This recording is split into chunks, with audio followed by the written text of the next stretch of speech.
Hey guys, welcome to exam Shiksha. मेरा नाम है रॉयल और आज हम पढ़ने वाले हैं कैलेंडर के कुछ स्पेशल क्वेश्चन। आज हम कैलेंडर को कंप्लीट करेंगे, तो स्टार्ट करते हैं कुछ विशेष क्वेश्चन।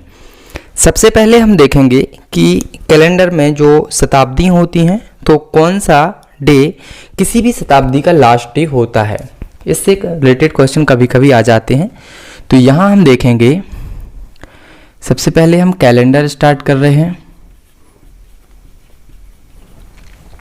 यहाँ हम देखेंगे कि किसी भी शताब्दी का जो लास्ट डे है वो, ठीक है। तो एक्चुअली हम पहले देख चुके हैं कि जब 100 वर्ष होते हैं तो उसमें 5 ऑड डेज होते हैं, 200 वर्षों में 3 ऑड डेज होते हैं और 300 वर्षों में 1 ऑड डेज एंड 400 ईयर्स में 0 ऑड डेज होते हैं। ऑड डेज का मतलब है कि जो लास्ट डे है वो यही होगा। और हम यहाँ ये भी देख चुके हैं कोड कि मंडे का कोड 1 होता है, ट्यूसडे का कोड 2 होता है, वेडनेसडे का कोड 3 होता है, थर्सडे का कोड 4 होता है, फ्राइडे का कोड 5, सैटरडे का कोड 6 एंड संडे का कोड 7। तो यहाँ हम देखेंगे कि ऑड डेज 5 है, यानी ये हम देख रहे हैं किसी भी शताब्दी का लास्ट डे इसी से डिसाइड होगा। तो इसमें 100 साल में 5 दिन हैं, तो 5 ऑड डेज का फ्राइडे होता है। फ्राइडे 3 का हो गया वेडनेसडे, 1 का हो गया मंडे और 0 का हो गया संडे। यानी इसका मतलब हुआ कि किसी भी शताब्दी का जो फर्स्ट डे है वो फ्राइडे, लास्ट डे है जो वह है फ्राइडे, वेडनेसडे, मंडे और संडे हो सकता है। इसके अलावा अगर आ जाता है तो वो डे नहीं होगा। जैसे ऑप्शन है Sunday, Monday, Tuesday and D option Wednesday.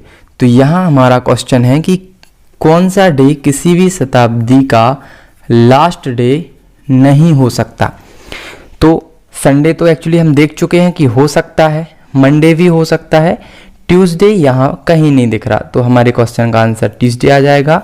Tuesday किसी भी शताब्दी का लास्ट डे नहीं हो सकता। अब लास्ट डे से हम किसी भी सदी के फर्स्ट डे को भी निकाल सकते हैं।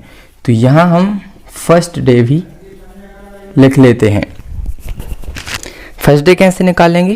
तो यहाँ फ्राइडे हो सकता है, यानी यहाँ हमने लास्ट डे निकाल लिए हैं। लास्ट डे हो गया Friday, Wednesday, Monday and Sunday. तो फर्स्ट डे कैसे निकलेगा? जैसे हमने कहा कि 31 दिसंबर, तो इसका फर्स्ट डे हो जाएगा 1 जनवरी। तो यहाँ फ्राइडे, तो इसमें +1 करेंगे तो फर्स्ट डे आ जाएगा, यानी सैटरडे। इसमें +1 करेंगे तो आ जाएगा थर्सडे। इसमें +1 करेंगे तो आ जाएगा ट्यूसडे एंड इसमें +1 करेंगे तो आ जाएगा मंडे। यानी कि हमें इतना याद रखना है कि किसी भी शताब्दी का last day Friday, Wednesday, Monday और संडे हो सकता है, इसके अलावा नहीं। एंड फर्स्ट डे हो सकता है Saturday, Thursday, Tuesday and Monday. तो इस पर रिलेटेड क्वेश्चन बन जाते हैं। जैसे अब फर्स्ट डे पर क्या क्वेश्चन बन सकता है कि ये 4 ऑप्शन दे देंगे कि संडे, मंडे, ट्यूसडे और वेडनेसडे। इन क्वेश्चन में पूछ लेंगे कि कौन सा किसी भी शताब्दी का फर्स्ट डे नहीं हो सकता। फर्स्ट डे नहीं हो सकता, तो हमने देखा फर्स्ट डे में संडे है क्या? देखा नहीं हो सकता संडे, तो ये संडे आ जाएगा। मंडे है क्या? मंडे हो सकता है। ट्यूसडे है का? यस। वेडनेसडे है तो वेडनेसडे भी नहीं हो सकता। तो इस तरीके से हम इन क्वेश्चंस को करेंगे।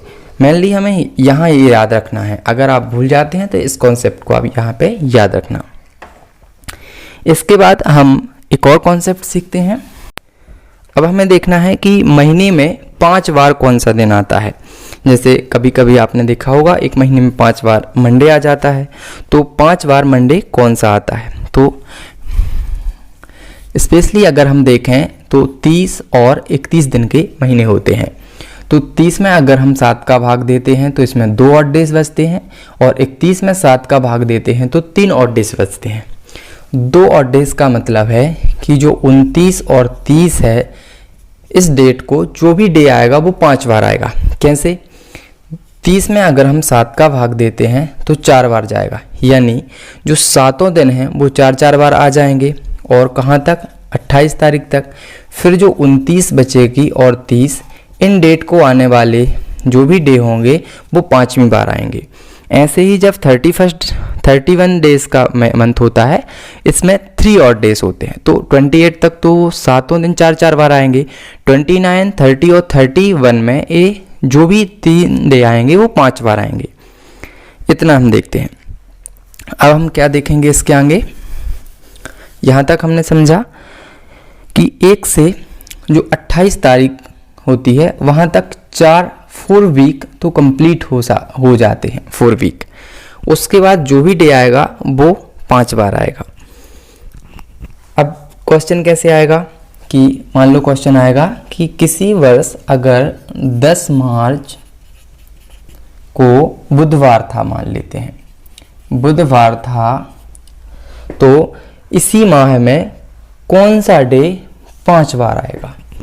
अगर किसी महीने में 10 मार्च को बुधवार था तो कौन सा दिन 5 बार आएगा? तो अब हम कैसे निकालेंगे? यहाँ से हमें क्या करना है? 10 मार्च।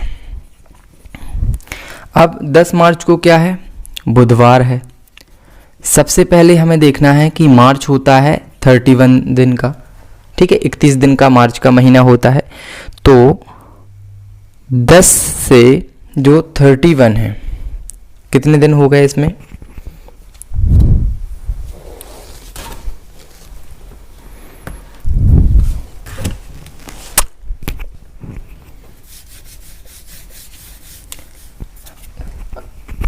अब हम क्वेश्चन देखते हैं। तो जैसे क्वेश्चन है कि 10 मार्च को अगर बुधवार था किसी माह में, तो इसी माह में जो बुधवार है वह है, या देखो अब हम अपने क्वेश्चन को देखते हैं कि अगर 10 मार्च को किसी वर्ष बुधवार था तो उस माह में कौन से डे 5 बार आएंगे, कौन सा जो दिन है वह 5 बार आएगा। तो हमें क्या करना है कि सबसे पहले हम लिखेंगे 10 मार्च। मार्च का महीना होता है 31 दिन का। अब चूंकि 31 दिन का महीना होता है तो 27 तक तो पूरे 7 सप्ताह हो जाएंगे। इसके बाद आएगा 29, 30 और 31, तो इन डेट को आने वाला डे 5 बार आएगा। तो 10 से हम 29, 30 और 31 इन डेज को हमें निकालना है। तो 10 मार्च से 29 मार्च तक का कितना गैप है? 19 दिन का। अगर हम 19 दिन में ऑड डेज को निकालते हैं तो 7 दूनी 14 बचते हैं 5 ऑड डेज हमारे निकलते हैं। और 5 ऑड डेज का मतलब होता है कि जो बुधवार है, बुधवार से हमें 5 आगे जाना है। बुधवार से 5 आगे गुरुवार, शुक्रवार, शनिवार, रविवार और सोमवार। तो हम डायरेक्टली आ सकते हैं कि 29 को होगा सोमवार और 30 को होगा मंगलवार एंड 31 को बुधवार। ये 3 दिन हैं जो सोमवार, मंगलवार, बुधवार, ये 5 बार आएंगे। इस तरीके से हम इस क्वेश्चन को करेंगे। इसी टाइप का हम एक और क्वेश्चन करते हैं। मान लीजिए क्वेश्चन आ गया कि 8 मई को अगर सोमवार था तो कौन सा डे इस महीने में 5 बार आएगा। तो सबसे पहले मई का महीना 31 दिन का होता है, यानी जो 8 मई से जो 29, 30 और 31 को आएंगे वो 3 बार आएंगे। अब 8 से 29 तक कितना गैप है हमें ये देखना है।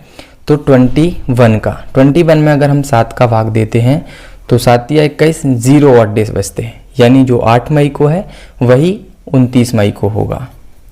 तो 29 को सोमवार, 30 को मंगलवार एंड 31 को हो जाएगा बुधवार। या हम कह सकते हैं कि 8 मई को अगर सोमवार है तो इसमें हम +7 करेंगे। +7 करने के बाद जो डे आएगा वो सेम आएगा। तो 8 मई से 8 और 7 15 मई, तो 15 मई को क्या होगा? सोमवार होगा। फिर +7 करेंगे तो आ जाएगा 22 मई। 22 मई को भी सोमवार होगा और फिर +7 करेंगे तो आ जाएगा 29 मई और 29 मई को भी सोमवार ही होगा। इस तरीके से भी निकाल सकते हैं। तो दूसरे कॉन्सेप्ट में हमने देखा कि महीने में 5 बार आने वाले दिन हम कैसे निकालेंगे। अब हम देखेंगे कि साल में 53 बार आने वाले दिन, जिस प्रकार हमने महीने में 5 बार आने वाले दिन को देखा, उसी प्रकार हम देखेंगे साल में 53 बार आने वाले दिन।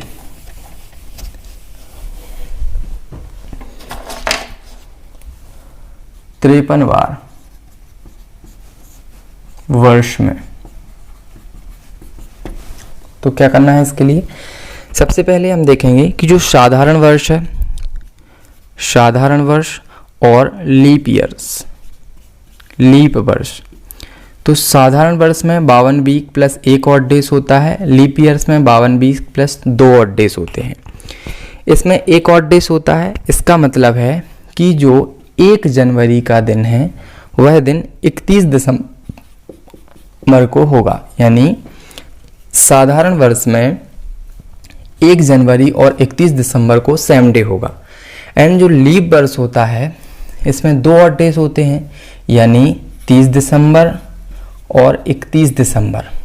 तो लीप वर्ष में जो 1 जनवरी होगा वो 30 दिसंबर के बराबर और जो 2 जनवरी होगा वो 31 दिसंबर, यानी 1 जनवरी और 30 दिसंबर को सेम डे होगा और 2 जनवरी और 31 दिसंबर को सेम डे होगा। और हमने देखा कि जो 52 है ये तो वीक कंप्लीट हो जाते हैं, तो जो 53 बार आएगा वो 31 दिसंबर का दिन आएगा, यानी जो या तो 1 जनवरी का निकाल लेंगे या 31 दिसंबर का।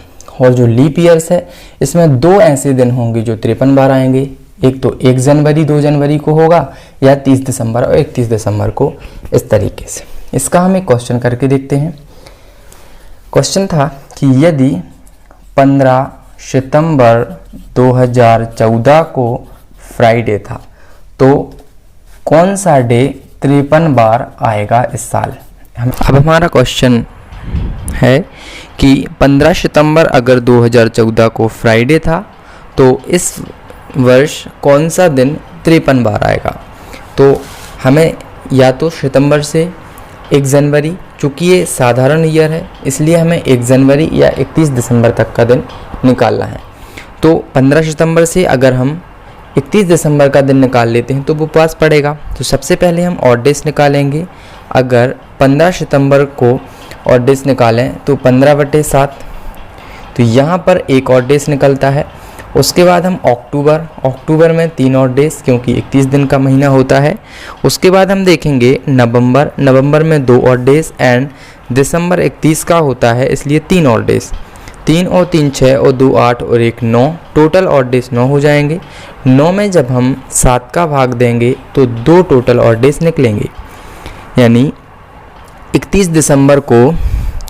दिसंबर को फ्राइडे से 2 ऑड डेज निकालेंगे तो सैटरडे एंड संडे। 31 दिसंबर को संडे होगा और संडे ही वह दिन होगा जो वर्ष में 53 बार आएगा। 31 दिसंबर 2014 को भी संडे होगा और 1 जनवरी 2014 को भी संडे होगा। इस तरीके से इस क्वेश्चन को हम करेंगे।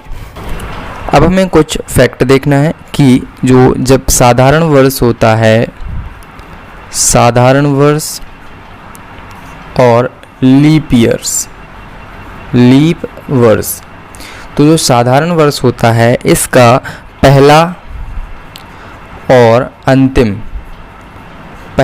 अंतिम दिन समान होता है। इसका पहला और अंतिम दिन समान होता है।